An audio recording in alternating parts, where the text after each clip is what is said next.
میرے آقا نے اگر کسی کو چڑھایا تو بلال حبشی کو چڑھایا. کس کو چڑھایا؟ بلال حبشی کو چڑھایا. واقعہ آپ کو معلوم ہوگا حضرت بلال کو کعبے کی چھت پر چڑھا کر اذان دینے کا حکم دیا.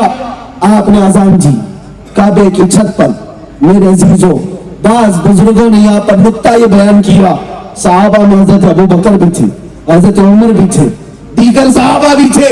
آج پہلی اذان مکہ سے ہو رہی ہے تو ان میں سے بڑے بڑے صحابہ میں سے کسی کو اوپر چڑھاتے, لیکن رسول اللہ نے بلال حبشی کو چڑھایا. بلال حبشی کو چڑھایا کیوں؟ اس لیے کہ دنیا کو یہ میسج دینا تھا جو نبی کی محبت میں زخم کھائے گا خانہ کعبہ کی چھت پر بھی اسے چڑھایا جائے. سبحان اللہ سبحان اللہ. اسے خانہ کعبہ کی چھت پر بھی چڑھایا جائے گا. یہ نبی کے غلاموں کا مقام ہے. اسی لیے اقبال نے کہا تھا کہ محمد سے وفا تو نے تو یہ جہاں چیز ہے کیا, کی محمد سے وفا تو نے تو ہم تیرے ہیں, یہ جہاں چیز ہے کیا, لوح و قلم تیرے. سبحان اللہ یا سبحان اللہ. رسول اللہ. عزیزان گرامی وقار, میں آپ سے ایک بات کہتا ہوں, میری یہ عزت کیوں ہے؟ میں وشاکھاپٹنم پہلی مرتبہ آپ کے اس مسلم آباد میں آ رہا ہوں, لیکن محبتیں ایسی لگتی ہیں صدیوں پرانی ہیں, رشتے ایسے لگتے ہیں کہ صدیوں پرانے ہیں. ہر کوئی ملنا چاہتا ہے, ہر کوئی ہم سے مسافر. یہ جو عزتوں سے آپ نے نوازا کس لیے؟ کیا کسی نیتا کا بیٹا ہونے کی وجہ سے؟ کیا کسی بڑے خاندان کا ہے اس لیے؟ یا پیسے والا ہے اس لیے؟ نہیں, ہر ایک یہاں بیٹھا ہوا یہی کہے گا صرف اس لیے عزت دی جاتی ہے کہ نبی کا غلام, مصطفیٰ کریم کا غلام ہے. بات کرتا ہے تو رسول اللہ کی عزت کی بات کرتا ہے. اس لیے لوگوں نے پلکوں پہ بٹھایا, کندھوں پہ اٹھایا, پھولوں سے سجایا, منبر پر بٹھایا. اس سے یہ بات پتا چلتی ہے جب تک بکے نہ تھے تو کوئی پوچھتا نہ تھا, جب تک بکے نہ تھے تو کوئی پوچھتا نہ تھا. یا رسول اللہ تم نے خرید کر ہمیں انمول کر دی. سبحان اللہ. نعرہ تکبیر, نعرہ رسالت, جشن غوث اعظم کانفرنس, مسلک اعلیٰ حضرت, فیضان اعلیٰ حضرت, نعرہ تکبیر, نعرہ رسالت. کیا کہوں میرے عزیزوں, اسی لیے میں کہتا ہوں بکو تو بازار مصطفیٰ میں بکو. ہاں اس کی جے بھی جے کرتے ہوئے جھنڈے اٹھائے ہوئے نہ گھومو. مسلمانوں تمہاری زندگی ان پارٹیوں کے پیچھے جے جے کرنے کے لیے نہیں ہے. ہمارے بزرگوں نے تو ہمیں یوں سکھایا, کسی کی جے بھی جے کیوں پکارے, کیا غرض ہم کو, کسی کی جے بھی جے کیوں پکارے, کیا غرض ہم کو, ہمیں کافی ہے سید اپنا نعرہ یا رسول اللہ, سبحان اللہ. ہمیں کافی ہے سید اپنا نعرہ یا رسول اللہ, بس ہمارے لیے کافی ہے. تم نبی پاک صلی اللہ تعالیٰ علیہ وسلم کے غلام ہو, پوری غلامی میں آ جاؤ. حضور کی عزت کی بات ہے, پوری کے پوری عزت میں آ جاؤ, تمہیں اللہ تعالیٰ عزتوں سے نوازے گا. جو کھویا ہوا وقار ہے واپس مل جائے گا. شرط یہ ہے کہ ان سے وفاداری کرو, شرط یہ ہے کہ نبی پاک کے وفادار بنو. جیو تو ان کے نام پر جیو, مرو تو ان کے نام پہ مرو. بے شک. ہاں ڈر اور خوف نکالیں. اب آخر میں گفتگو کے خاتمے میں ظاہر سی بات ہے مجھے حکم دیا گیا تھا یہ جشن غوث الورا, لیکن ایک بات میں آپ کو بتا دوں, میرے جلسوں کا معمول یہ ہے, آپ چاہے جلسہ کسی بھی نام سے رکھیں, میں تو بات کروں گا رسول اللہ کی بات کروں گا. کیا بات ہے. کیونکہ ہمارا معمول یہ ہے, دنیا کی ساری چیزیں اسی ذات سے وابستہ ہیں. اگر شیخ عبد القادر جیلانی غوث ہیں تو رسول اللہ کی برکت سے ہیں. کیا کہوں. بے شک. اگر معین الدین اجمیری غریب نواز ہیں تو رسول اللہ کی برکت سے ہیں. بے شک. اگر امام احمد رضا مجدد دین و ملت ہیں تو وہ رسول اللہ کی برکت سے. بے شک. ہاں ظاہر سی بات, کوئی بھی جلسہ ہو وہ رسول اللہ کی وجہ سے. اور اسی لیے اقبال نے کہا تھا, ہو نہ یہ پھول تو بلبل کا ترنم بھی نہ ہو, چمن دہر میں کلیوں کا تبسم بھی نہ ہو نہ یہ ساقی تو میں بھی نہ ہو, خم بھی نہ ہو, بزم توحید دنیا میں نہ ہو, تم بھی نہ ہو. خیمہ افلاک کا استادہ اسی نام سے ہے, نبض ہستی تپش آمادہ اسی نام سے ہے. دشت میں دامن کوثر میں میدان میں ہے, بحر میں موج کی آغوش میں طوفان میں ہے, چین کے شہر مراکش کے بیابان میں ہے, اور پوشیدہ ہر مسلمان کے ایمان میں ہے۔ سبحان اللہ سبحان اللہ۔ ہاں وہ نبی پاک کی ذات، وہ جو نہ تھے تو کچھ نہ تھا، وہ جو نہ ہو تو کچھ نہ ہو، جان ہے وہ جہان کی اور جان ہے تو جہان۔ سبحان اللہ بے شک۔ ہماری ساری زندگیاں، سارے اولیاء اس نبی پاک کے دربار کے وزیر ہیں۔ ہم بادشاہ کا ذکر پہلے کرتے ہیں، ہم بادشاہ کا ذکر پہلے کرتے ہیں، لیکن ساتھ میں یہ جشن غوث الورا ہے، ہماری نسبت بارگاہ غوث سے بڑی گہری ہے۔ الحمدللہ ہندوستانی مسلمانوں میں سب سے زیادہ عقیدت سرکار غوث پاک سے پائی جاتی ہے، اولیاء کاملین سب سے زیادہ، اور کیوں نہ ہو، ہونا بھی چاہیے، اس لیے کہ ہم قادری غلام ہیں اور فخر سے یہ کہتے ہیں یا سرکار غوث پاک کے دربار میں تجھ سے در سے سگ اور سگ سے ہے مجھ کو نسبت، میری گردن میں بھی ہے دور کا ڈورا تیرا، یا غوث اعظم اس نشانی کے جو سگ ہیں نہیں مارے جاتے، حشر تک میرے گلے میں رہے پٹا تیرا۔ بے شک سبحان اللہ۔ واہ کیا مرتبہ ہے غوث ہے بالا تیرا، اونچے اونچوں کے سروں سے ہے قدم آلا تیرا، سر بھلا کیا کوئی جانے کے ہے کیسا تیرا، اولیاء ملتے ہیں آنکھیں وہ ہے تلوا تیرا۔ سبحان اللہ۔ اب سنیے حضور کی عزت ہی کی بات پر غوث پاک کی ایک بات سنا کر چلا جاؤ۔ جب آج کے زمانے میں حضور کی عزت پر حملے ہوتے ہیں تو ہم تقریروں سے جواب دے دیتے، تحریروں سے جواب دے دیتے، کوئی ہاتھ سے کوئی زبان سے جواب دے گا، لیکن اولیاء کی شان یہ ہے جب نبی پاک کی ذات پر کوئی سوال کرتا تو وہ زبان سے ہاتھ سے نہیں اپنی کرامت سے جواب دے دیتے۔ ہاں کرامت سے جواب دیتے۔ ایک عیسائی مبلغ یہ کہتا ہوا پھر رہا تھا لوگوں میں کہ ہمارے نبی عیسیٰ علیہ السلام افضل ہیں۔ اس سے لوگوں نے پوچھا کیوں؟ وہ کہتا ہے اس لیے کہ ہمارے نبی عیسیٰ مردوں کو زندہ کرتے تھے، اور یہ بات قرآن میں آئی ہے، عیسیٰ علیہ السلام مردوں کو زندہ کرتے تھے، لیکن پورے قرآن میں محمد صلی اللہ علیہ وسلم مردوں کو زندہ کرتے تھے ایسی کوئی بات نہیں آئی، پورے قرآن میں ایسا لکھا ہوا نہیں ہے۔ وہ سب کو گمراہ کرتے ہوئے پھر رہا تھا عیسائی۔ جب حضرت غوث پاک سیدنا شیخ عبد القادر جیلانی رضی اللہ تعالیٰ عنہ تک یہ بات پہنچی، آپ نے اس کو بلوایا، اس عیسائی مبلغ کو کہا کیا ہے تیرا مدعا؟ اس نے کہا میرے نبی عیسیٰ افضل ہے محمد سے، اس لیے کہ میرے نبی عیسیٰ مردوں کو زندہ کرتے تھے۔ غوث پاک نے کہا اچھا تیرے نبی مردوں کو زندہ کرتے تھے اس لیے افضل ہے، چل عبد القادر قبرستان میں چلتا ہے، تو جس قبر پر ہاتھ رکھے گا میں زندہ کر کے دکھاؤں گا، سبحان اللہ۔ میں زندہ کر کے دکھاؤں گا۔ اور وہ ساتھ میں چلا، قبرستان آئے، اور شیخ عبد القادر جیلانی جب کہتے ہیں بتا کسی قبر کو، اس عیسائی مبلغ نے ایک پرانی قبر پر ہاتھ رکھا، آپ نے کہا میں یہ بھی بتا دیتا ہوں یہ قبر 200 سال پرانی ہے، اور اس میں جو سویا ہوا ہے وہ گویا تھا، گانا گا کر کے کمائی کرتا تھا، میں اسے زندہ کرتا ہوں۔ اور ایک ٹھوکر لگائی، تم بِإِذْنِی میرے حکم سے اٹھ جا، قبر پھٹ گئی اور مردہ زندہ کھڑا ہو گیا، اور لوگوں نے دیکھا، اور اس کے بعد پھر سیدنا غوث پاک نے اسے واپس قبر میں بھیجا۔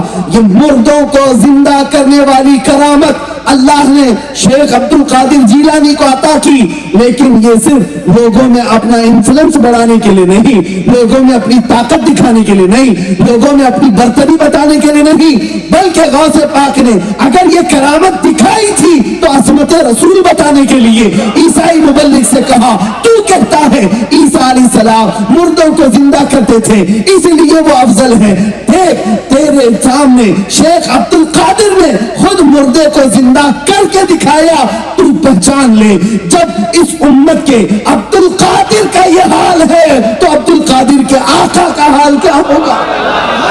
سبحان اللہ۔ میں میرے نبی کا ادنا غلام ہوں، میں جب زندہ کر کے دکھا سکتا ہوں میرے مصطفیٰ کو مولا نے کیا کیا کمالات نہیں عطا کی۔ ہاں کرامت بھی دکھائی ہے غوث پاک نے تو وہ رسول کی عظمت بتانے کے لیے، ہاں یہ نہیں کہ لوگوں میں اپنی برتری بتانے کے لیے، لوگوں میں بڑھاوا دکھانے کے لیے۔ ایک بار آپ اپنی خانقاہ میں بیٹھے ہوئے تھے، ایک صاحب آئے اور کہا کہ حضور میرے گھر کل دوپہر میں دعوت تھی، آپ نے قبول کر لی۔ پھر تھوڑی دیر کے بعد ایک آیا، اس نے کہا حضور کل دوپہر میں میرے گھر دعوت تھی، آپ نے اس کی بھی قبول کی۔ تیسرا ایک آیا، اس نے کہا حضور کل دوپہر میں میرے گھر دعوت ہے، اس کی بھی قبول کر لی، منع نہیں کیا۔ یہ کے بعد دیگرے 70 لوگ آئے، ایک ہی ٹائم کی دعوت، اور سب کی دعوت قبول کر لی. دوسرا دن آیا, دوپہر ہوئی, شام ہوئی. شام میں خانقاہ کے پاس جو مریدین غوث پاک کی دعوت کیے تھے وہ سب ایک کے بعد دیگرے جمع ہونے لگے. سب آئے اور فخر سے کہنے لگے. ایک کہتا ہے آج میری قسمت کے کیا کہنے, آج میرے گھر غوث پاک دعوت میں تشریف لائے تھے. دوسرا کہتا ہے جھوٹ بول رہے ہو, آج تو میرے گھر میں غوث پاک تھے. تیسرا کہتا ہے تم دونوں جھوٹ بول رہے ہو, میرے گھر میں آج دوپہر کا کھانا انہوں نے تناول کیا. باتیں بڑھتی گئی, ہر کوئی دعویٰ کر رہا ہے میرے گھر میں تھے, ہر کوئی دعویٰ کر رہا ہے میرے گھر میں تھے. لیکن ان سب کی باتوں کو سن کر جو خانقاہ میں بیٹھے ہوئے لوگ تھے وہ کہنے لگے تم سب کیا بات کر رہے ہو, غوث پاک دوپہر میں یہی خانقاہ میں موجود تھے, کسی کے گھر گئے نہیں تھے, ہم سامنے دیکھ رہے تھے. اب تو اور بڑا مسئلہ پیچیدہ ہوا, ہر کوئی اپنے گھر کی دعوت کے قصے سنا رہا ہے اور مرید کہہ رہے ہیں وہ خانقاہ میں بیٹھے ہوئے تھے. سبوں نے کہا آخر اس میں سچا کون ہے, جھوٹا کون ہے, کیسے پتا چلے. سارے لوگ مل کر غوث پاک کے پاس آئے. غوث پاک سے کہا سب یہ کہتے ہیں میرے گھر میں آپ آئے, میرے گھر میں آپ آئے, اور خانقاہ والے کہتے ہیں آپ یہی تھے. آپ نے آنکھیں بند کی اور اس کے بعد آنکھیں کھولی اور کہا اے لوگوں یہ جو کہہ رہے ہیں سب سچ کہہ رہے ہیں. ہر ایک کے گھر میں گیا اور کھانا بھی کھایا, اور خانقاہ کے جو مرید کہہ رہے ہیں وہ بھی سچ کہہ رہے ہیں. یہاں پر بھی میں بیٹھا رہا. لوگوں نے پوچھا ایسا کیسے ہو سکتا ہے؟ غوث پاک نے فرمایا اللہ رب العزت نے عبد القادر کو یہ قدرت عطا کی ہے کہ وہ بیک وقت 70 نہیں 70,000 گھروں میں جا سکتا ہے. اور پھر بتایا جب امت کے عبد القادر کی اتنی طاقت ہے کہ ایک وقت میں 70 گھروں میں جا سکتا ہے, امت کے آقا رسول کائنات کی قسمت اور ان کی طاقت کا حال کیا ہوگا؟ اے مسلمانوں, پھر یہ عقیدہ سچا ہے کہ رسول پاک بیک وقت ہر مومن کے گھر بھی آتے ہیں اور قبر میں بھی آتے ہیں. سبحان اللہ سبحان حاضر و ناظر کا عقیدہ یہی سے سمجھ میں آیا. جو لوگ حضور کے حاضر و ناظر ہونے کا انکار کرتے تھے, غوث پاک نے اپنی کرامت سے انہیں بتایا کہ دیکھو تم اپنی زندگی میں دیکھ لو, میں جب 70 گھروں میں جا سکتا ہوں تو رسول اللہ اپنے ہر امتی کی قبر میں کیوں نہیں جا سکتے؟ ایک وقت لوگوں کو آج بھی یہ دقت ہوتی ہے. کچھ لوگ کہتے ہیں رسول اللہ کیسے, ارے تم بھی کہتے یہاں بھی آئے, وہ بھی کہتے یہاں بھی آئے. میاں تم اپنے عقل کے گھوڑے دوڑاتے ہو, تم نے تو نبی کو اپنے جیسا سمجھا نا, اس لیے تو تمہیں دقت ہوتی ہے.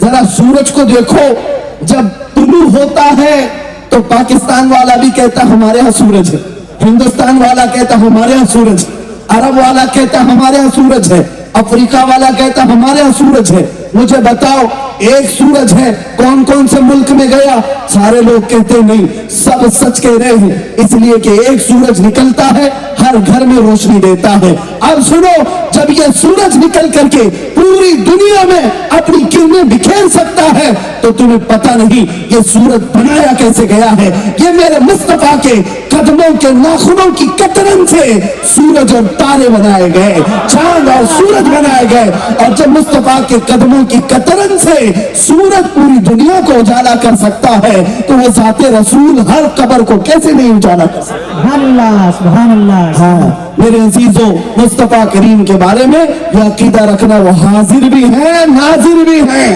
ہمارا عقیدہ ہے کہ نہیں ہے؟ رسول اللہ حاضر بھی ہیں ناظر بھی ہیں. اور یہی عقیدہ لے کر کے اٹھنا, یا رسول اللہ سنا ہے آپ ہر عاشق کے گھر تشریف لاتے ہیں, یا رسول اللہ سنا ہے آپ ہر عاشق کے گھر تشریف لاتے ہیں, میرے گھر میں بھی ہو جائے چراغاں یا رسول اللہ, میرے دل میں بھی ہو جائے چراغاں یا رسول اللہ. اٹھو قوت عشق سے ہر پست کو بالا کر دے, دہر میں نام محمد سے اجالا کر دے. کی محمد سے وفا تو نے تو ہم تیرے ہیں, یہ جہاں چیز ہے کیا لوح و قلم تیرے ہیں. میں مانتا ہوں اے عقل والو میرا محمد خدا نہیں ہے, میں مانتا ہوں اے عقل والو میرا محمد خدا نہیں ہے, مگر دلوں میں یہ نقش کر لو کہ وہ خدا سے جدا نہیں ہے. وآخر دعوانا الحمدللہ رب العالمین.